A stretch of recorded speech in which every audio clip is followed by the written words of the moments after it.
Olá, pessoal, sejam muito bem-vindos ao Bíblia em Casal. Eu sou a Lei. Eu sou a Lei. E hoje nós vamos para a leitura de Gênesis 34. Será que vai ser tenso? Eu acho que vai ser um pouquinho, né? Bora. Inclusive, a gente vai ter que usar alguns artifícios aqui de sons, né? Pra gente não ganhar nenhum bloco aí do YouTube, porque temos umas palavrinhas bem delicadas. Mas vocês vão acompanhar com a gente como é um pouquinho desse capítulo um pouco mais difícil. É isso aí, então bora para a leitura de hoje. Simbora! Diná, filha que Lia dera a Jacó, saiu para visitar as mulheres daquela terra. Siquém, filho de Amor, o Heveu, príncipe daquela terra, viu-a, agarrou-a, visitou-a e a desonrou. Seu coração se apegou a Diná, filha de Jacó, e ele amava e falava com ternura com ela. Então Siquém pediu ao seu pai Amor: consiga-me essa menina para ser minha mulher. Quando Jacó soube que sua filha Diná havia sido desonrada, seus filhos estavam no campo com gado. Ele nada disse até que voltassem. Amor, pai de Siquém, saiu para falar com Jacó. Os filhos de Jacó souberam do ocorrido e voltaram do campo indignados e irados, pois Siquém havia cometido uma loucura contra Israel ao dar a filha de Jacó. Amor disse: meu filho Siquém está profundamente apaixonado por Diná. Por favor, deixe que ela se case com ele. Casem-se conosco, deem suas filhas e tomem as nossas para vocês. Habitem conosco, a terra está à disposição de vocês. Vivam nela, negociem e adquiram propriedades. Siquém disse ao pai e aos irmãos de Diná: concedam-me o favor de deixá-la ser minha esposa. Darei o que pedirem como dote. Exijam quanto quiserem, pagarei qualquer preço, desde que me deem a jovem por esposa. Então, os filhos de Jacó responderam com falsidade, pois Siquém havia desonrado sua irmã. Disseram: só podemos permitir isso se todos os homens da sua cidade se circuncidarem como nós. Aí poderemos dar nossas filhas a vocês e tomar as suas para nós e habitar com vocês. Mas, se não aceitarem ser circuncidados, tomaremos nossa irmã e iremos embora. A proposta agradou a Amor e Siquém. O jovem Siquém, sem demora, fez o que pediram, pois queria muito casar com Diná e era o mais respeitado na casa de seu pai.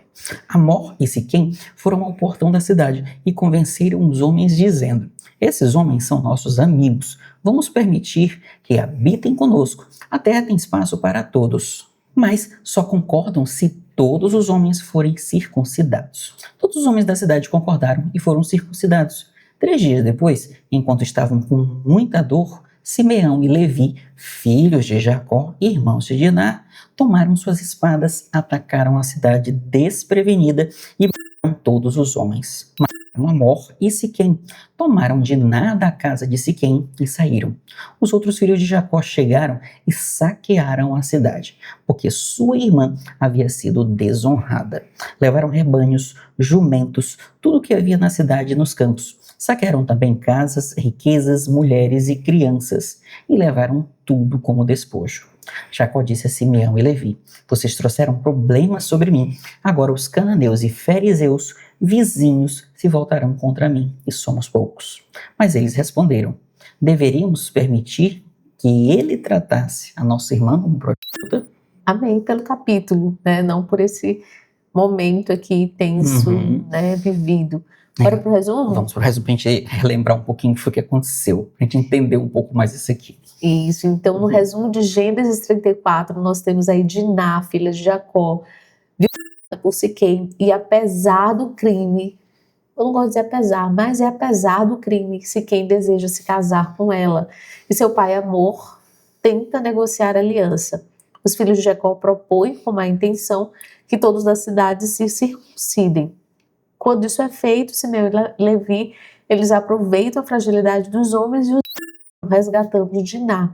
Os demais filhos saqueiam a cidade e Jacó fica preocupado com a retaliação, mas seus filhos argumentam que não podiam permitir tal desonra. Bom, e temos inclusive a nossa imagem de hoje, que acho que representa bem esse momento tenso, né?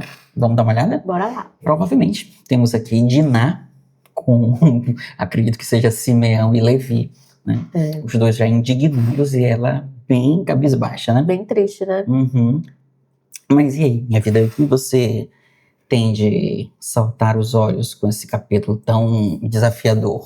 Bem, meu bem, mas e aí nesse capítulo tenso que salta-lhe os olhos? Bom, eu acredito que existem dois pontos aqui que me chamam muito a atenção. O primeiro, ele está muito relacionado ao versículo primeiro, tá? Que diz que a filha de Lia, Diná, ela saiu para visitar as mulheres daquela época. Isso me chamou muita atenção, porque será que Diná estava sozinha naquele contexto? E não estou dizendo que a mulher não deva fazer, né? Eu sou defensora de que nós podemos todas, né, as coisas iguais aos homens. Mas eu acredito também que, independente de ser homem, mulher ou criança, a gente não deve, e aí analisar mesmo o contexto, porque a gente não pode, não deve se colocar no contexto de risco. Um risco desnecessário, né? Um risco desnecessário. Então, assim, será que valeria a pena ela ir até as mulheres sozinha? Será que ela não deveria ter levado alguém para acompanhar? Porque às vezes a gente quer fazer, não, vamos, e você acaba se colocando em um contexto extremamente arriscado, né? E lembrando que naquela época uma mulher andar só, ou à noite, ou de dia, que quer que fosse, era muito delicado, né? Hoje é tranquilo, embora a gente saiba que tem inúmeros riscos, né? Mas era muito delicado naquela época, uma mulher sair sozinha. E hoje é tranquilo, dependendo da cidade, dependendo do país também, né? Aqui no Brasil a gente ainda tem essa liberdade de vir, né, assegurada aí pela nossa Constituição, mas a gente sabe que na prática, né, tem muitos estados, muitos municípios, enfim, que o risco é enorme. Não só para a mulher, para o homem, para a criança, enfim. Então eu acho que a gente precisa analisar, né, se o risco, calcular o risco, né, se ele está valendo a pena, porque às vezes você vai gerar um problema, não é nem para você acaba gerando às vezes um problema para quem está te acompanhando. Vou dar só um exemplo, né?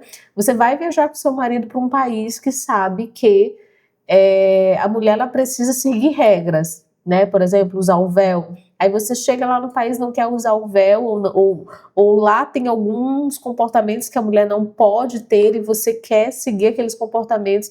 E quem vai acabar, né, sofrendo retaliação? Você e a pessoa que está te acompanhando, se for teu esposo, né? Ou enfim, teu marido, teu namorado.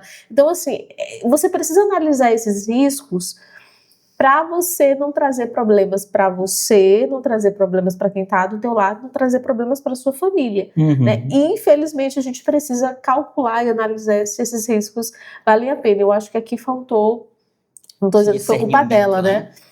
Mas eu acho esse discernimento, esse cuidado. E o segundo ponto que me chama a atenção é que, assim, eu sei que foi um momento muito delicado, porque aconteceu a violência, embora ele quisesse casar com ela, mas não justifica o ato de violência. Acho até cruel ele querer casar com ela depois disso. Porém, não tome decisão com a cabeça quente, né? Decisões assim, a sangue... Ainda mais decisões desse naipe, né? Sangue fervendo, com certeza vão ser decisões impensadas. E acredito eu que não foi a melhor decisão aqui, porque a gente vai ver que vai ter várias consequências por conta disso. Então, assim, aconteceu um problema, respire, pense, reflita e depois tome a decisão, sabe? Aquele 1 minuto de pausa pode mudar todo um contexto, né? E o problema é o que você faz aqui, o quanto vai reverberar para você, para sua família, para gente, pessoas que às vezes não tem nada a ver no processo. E você, amor, o que você aponta e salta os olhos? Me saltaram os olhos, né? Uma é muito próximo que você está falando, que é a questão de você tomar decisões, principalmente. E detalhe, eles tomaram uma decisão por causa dela, em nome dela. Mas é muito fácil usar as pessoas para algo que eu quero.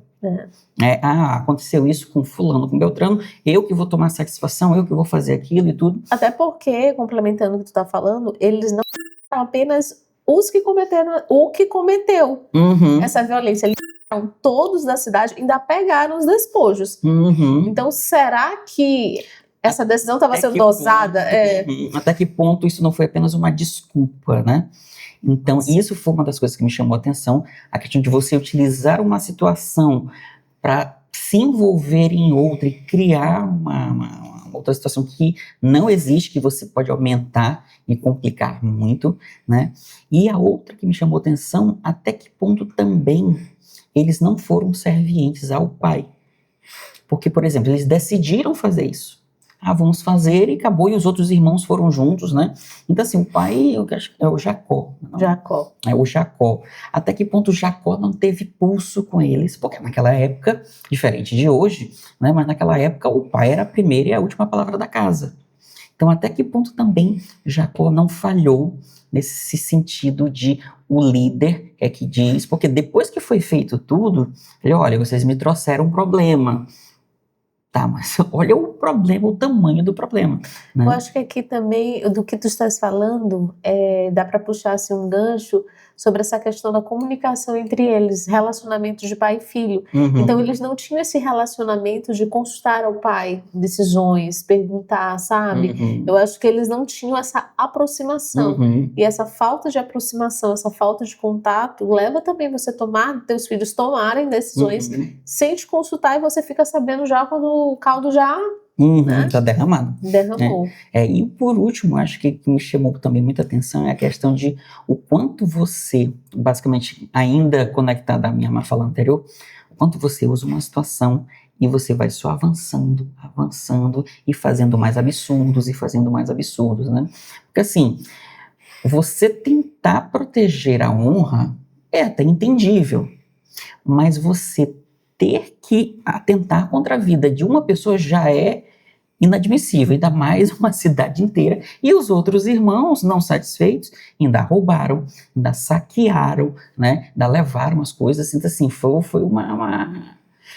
decisões extremamente fora não vou nem dizer da realidade, mas foram decisões extremamente, nem pensadas, que eu acho que isso foi bem pensado. Mas foram decisões que não deveriam ter sido tomadas, não? E vão ter consequências aí, né? Vamos descobrir lá em Gênesis 35. Mas é isso, pessoal. Espero que vocês tenham gostado dos nossos comentários da leitura de hoje. E bora para a próxima leitura, que vem aí em Gênesis 35, né? É isso aí. 35, espero que seja mais tranquilo, porque esse aqui foi bem desafiador. Vamos ver, né? Porque agora vem as consequências aí dessas atitudes e ações dos filhos de Jacó. O que será que tem pela frente? É isso aí. Então, até a próxima, pessoal. Tchau, tchau, gente. Tchau.